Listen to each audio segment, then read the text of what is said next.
It's like super good. It is really not that good. I think it's good. It's pretty good. No, it's not good. It's just bad. It's Okay. I say we let everybody else decide. So if you want to embarrass yourself, Okay, ready? yeah. 1, 2, ready, go.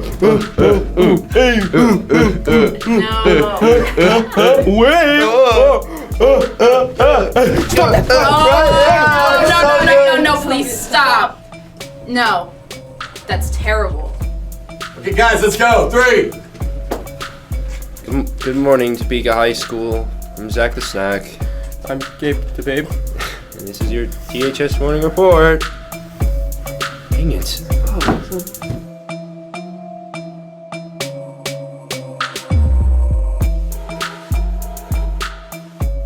Last night, the Dungeon was the place to be for basketball and some clowning as the Lady Trojans faced off against the Redskins of Wichita North. It was a dominating performance last night with 3 Trojans in double digits. I also had a dominating performance last night. That is not what this is about. Freshman Kiki Smith led all scorers with 24 points, and her sister, junior Lily Smith, added 12 of her own. Sophomore Nija Kennedy dominated the paint and dropped 22 points in the Trojans' 69-point victory. That's so nice. As the ladies move on in the sub-state bracket, they'll face off against Hutchinson on Friday at 6 in the Dungeon. Don't miss it.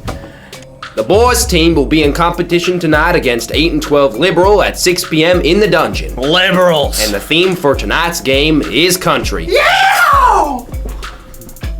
I wish I had a country boy like that. The Sunflower State Games are looking to partner with high school students across the state of Kansas to assist their organization in educating the public and creating awareness about our Olympic-style sports festival. The Ambassador Program will provide high school students with valuable experience in marketing, communications, and public relations. Ambassadors will be an extension of the Sunflower State Games team in their own high school. Please contact Eric Singer and 107F if interested in this awesome opportunity. Don't forget, the Trojan Cup Coffee Shop is now open every day for both first and second lunch right across from room 107G. And also before school, so if you want to get your morning cup of coffee, stop on by. And now to lunch with Arissa and Leah. Welcome back to What You Eatin'. Today you'll be having a hot dog or a panini grilled chicken sandwich. Or a spicy chicken wrap with fries, a fiesta burrito, or a black bean burger with fries. And that's what you eatin'. Back to the news desk. Attention all current juniors and sophomores. If you are interested in joining Link Crew next year, they've extended the deadline for applications. Turn them in ASAP. Trojan bobbleheads. Oh! Trojan bobbleheads will be available for purchase at each of the sub-state games this week at the North Ticket booth on the western side. You can pay with cash, check, or card. They're also available for $15 in room 233B before and after school. You know, people are really losing their heads over this. Don't get too ahead of yourself. And now, a live remote to Nathan Swaffer. Yeah, I'm right. Jesus Christ. Make sure to stay tuned out to the morning report. Today is my first installment where I interviewed each of the congressional district candidates for our congressional district. Today, we start with Steve Watkins. Tomorrow, Jake LaTurner. And Friday, Michelle De La Isla. Thanks, guys. Appreciate it. And happy birthday to Miss Otto And Miss McPherson. That's all we have for you today, Topeka High School. And remember, it's a great day to be a Trojan. Feels like something like this. Steve Watkins is Kansas's 2nd district congressman. Before being elected in 2018, Watkins had no previous political experience, but he was active duty in the Army for 5 years before becoming a defense contractor in 2004. Watkins will face off against current Kansas State Treasurer Jake LaTurner in an August primary to decide the Republican candidate. Steve Watkins grew up in Topeka and attended Topeka West, where he was involved in student government, football, wrestling, swimming, track, and choir. After high school, Watkins attended the United States Military Academy at West Point. Watkins graduated from West Point in 1999 and was later stationed at Fort Richardson, Alaska. Watkins was scheduled to leave the Army, but after the attacks of 9/11, he voluntarily extended his service to help in the fight against terrorism. After Watkins left the military, he continued to assist the country in war zones by becoming a defense contractor.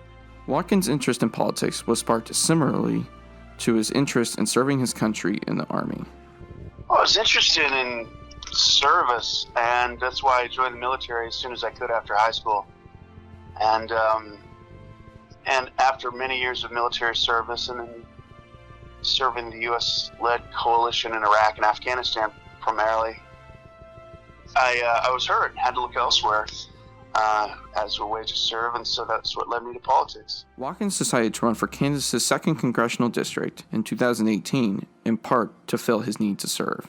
I wanted to return back to the U.S. because I'd spent about 8.5, 9 years outside of the U.S., so I missed my country, but we don't have any domestic wars, thank goodness, and so I thought, well, what's the closest thing to it? What's similar to that? And I thought, well, politics. So that's what led me into politics. I didn't need to be the candidate. I looked at the congressional level because I knew it dealt more with international affairs, and that was more suited to my past, and so it seemed like a better fit. And as I kind of explored that through academics and networking, I decided to run, and I won. Sure. Well, I'm very passionate about healthcare, immigration reform, particularly building the border wall, and passionate about national security and veteran affairs. I spent a lot of time focusing on that, and as well as trade.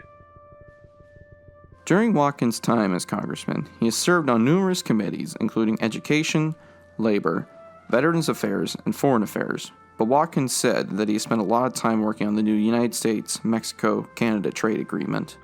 Even with Watkins being proud of his time in Congress, he says that there is still a lot of unfinished work. One of the platforms I ran on, and I still believe very, very strongly in, is making the government more effective, efficient, and accountable. And we still have a long, long way to go, and it'll be a never-ending process. We still need to integrate a lot of technology into our process, for example. And others, as a guy who's helped to start and grow companies, this government needs to get with the times. Watkins wants young adults and first-time voters to realize that adversity is coming, and that they need to try to become the better version of themselves through that adversity. I encourage students and young people to realize that their wars are coming. Now, they might not be kinetic wars with insurgents shooting at them, but something will happen in their life and it'll feel like a war. It'll be their war. In order to rise up and master that moment, they need to continually try and become the best versions of themselves. And that's so important in fulfilling their goal and as well as their true life story.